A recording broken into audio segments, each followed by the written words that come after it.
Pain. Perhaps nothing in human experience drives men to ask questions and seek answers. Pain has driven me to wake up in the middle of the night thinking the house was burning. But in fact, my body was burning. Pain has driven me to ask my boyfriend to stop holding my hand because his touch burns me. Pain drives me every day to think that Danish, cold, rainy, cloudy weather is by far more beautiful than the Mexican heat and sunshine. I am a pain researcher. I spend most of my days in a lab doing pain experiments and analyzing brain signals. I am a PhD student at the Center of Neuroplasticity and Pain in Aalborg University, where I research human basic mechanisms of sensation and pain, and how our nervous system feels pain. Before that, I studied a master in neuroengineering, where I studied patients' brain signals and related them to their pain perception. 5 years into my medicine degree, I was diagnosed with complex regional pain syndrome, a debilitating pain disease that starts after an injury. I feel constant stabbing, burning, throbbing pain in my feet and in my hands. If I could explain it to you, I would say that I feel like I walk with 2 broken feet and wander around holding things and typing and talking in the phone with 2 broken hands. Now, on top of that, imagine that when you're cozy under a blanket, your hands and your feet are in an oven that you cannot turn off. What happened was that I was just playing football. I was running toward the goal when my foot got stuck and it cracked. I arrived to the emergency room and I asked the doctor, when can I run again? He said, don't worry, you'll be running in 2 weeks' time. It's been 6 years. What happened was that it all started as a normal fracture, the normal broken bone pain, and the normal cast with the crunches. A couple of weeks later, though, my foot started exhibiting abnormal symptoms and coloration. I started feeling weird, warm, and cold sensations that did not match reality. And I felt like there were needles in my toes. The worst was when I started feeling this broken, stabbing pain in the lateral side of my foot, where I had broken the bone. And just as you can imagine, I felt that the broken bone was going into my flesh. Now, I knew that was anatomically impossible, but that's how it felt. When I arrived to the ER, I was screaming to the nurses, unrecognizing myself totally, begging them to stop the pain. They couldn't. They did take the cast away, and this is how my foot looked afterwards. Doctor saw it, and he said, this looks to me like complex regional pain syndrome. And what you're having is neuropathic pain, which means that the pain I was feeling and all those weird sensations were coming from my nervous system. The worst was yet to come, though, because a month after, that broken pain started appearing in my other foot.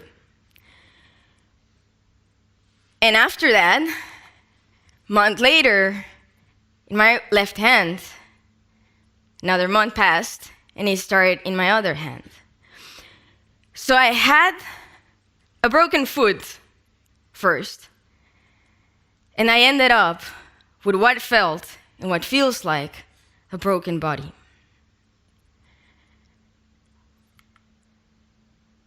They decided to internalize me with ketamine, which is a drug they use with complex regional pain patients. I look very happy in the pictures because I was extremely high.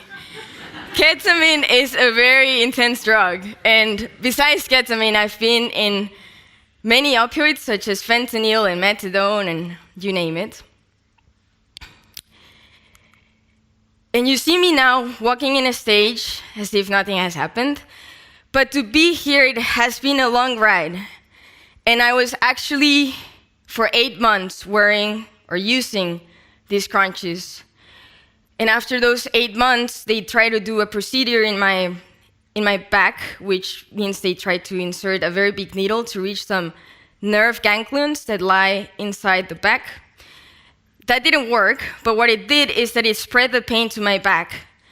And now not even I had broken limbs, but everything that my back touched was excruciatingly painful. Also my bed, which meant that I had to sleep face down with a block of ice cubes, for a couple of months. After being in a wheelchair, I used this cane for a couple of 1.5 years, and living it was a huge milestone in my pain journey. So where was I at this moment? I had shattered dreams because I couldn't pursue my medicine career anymore, which I was very passionate about. I had an unrecognizable body, and I had an annoying little friend called pain. And this is where I would like to tell you about 3 stages in my journey that have helped me twist the story into a story of meaning. And this cycle is the following. The first stage is awe or curiosity. The second, gratitude. And the third, humility. Because when you're amazed by something, unavoidably you become grateful. And because you're grateful, you become humbled by what you have received. And because you're humbled by what you have received, then you're open to see what surrounds you. So you become amazed, and because you're amazed, you're grateful. And because you're grateful, you're humble. So the first stage, awe and curiosity. In the midst of my pain, I was still a medicine student, so I was extremely curious of what was happening to me. How could the pain that I felt in one foot start in the other? How? So I started reading a lot, not only about complex regional pain syndrome, but what pain was. And one day, I arrived with my doctor and told him, "Doctor, you have no idea what I just discovered last night." And he said, "What?" And I said, "My brain is not the same as 6 months ago.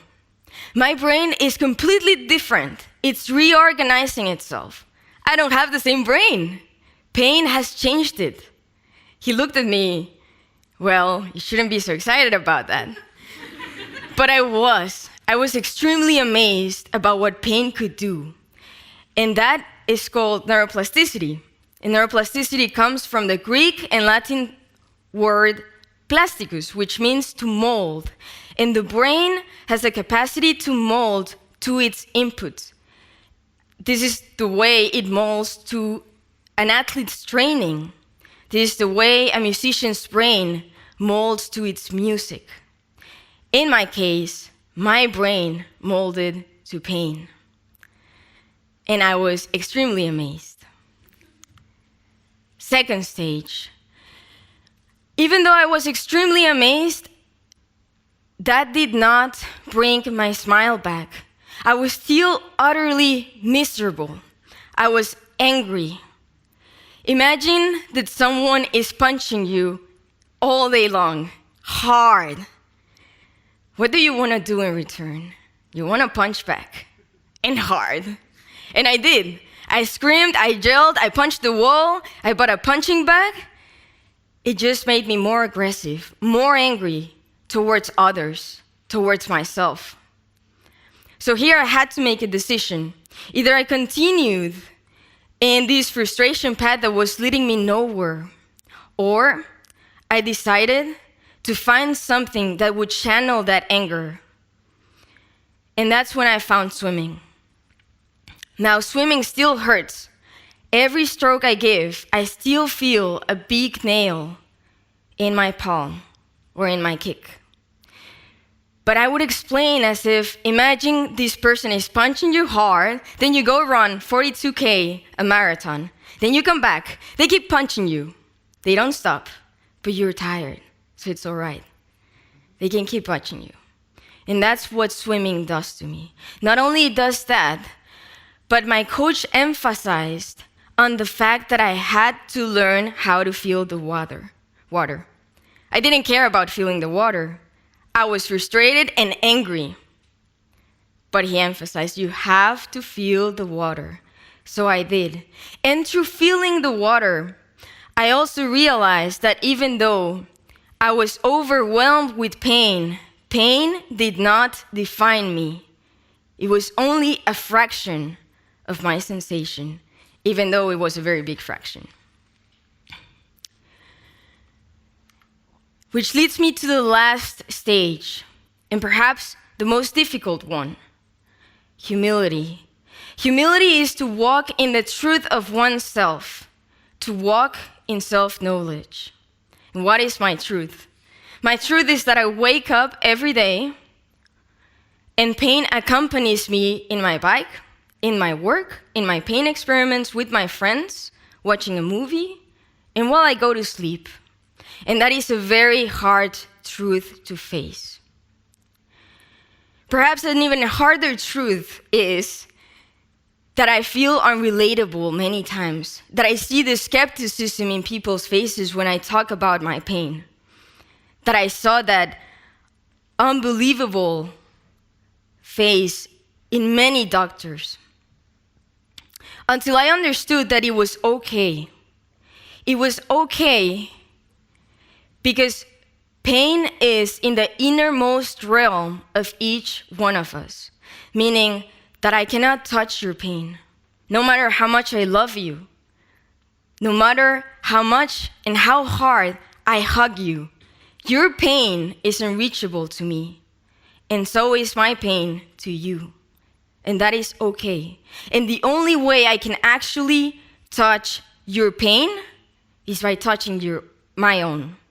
The only way I can actually embrace other people's pain is by embracing my own.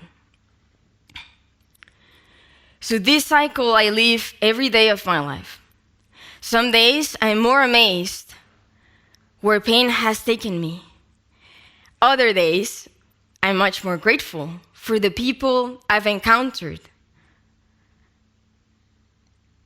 But to be honest, most days I am in this third stage, trying to embrace the reality I'm faced every day.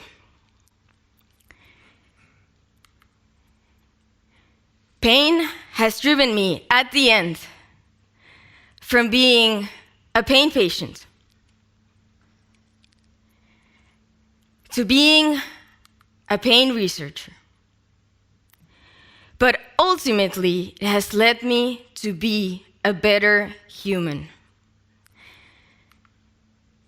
And through this cycle, curiosity, awe, gratitude, and humility, I have found that most of my questions and the answers I've needed have been in pain itself. Thank you.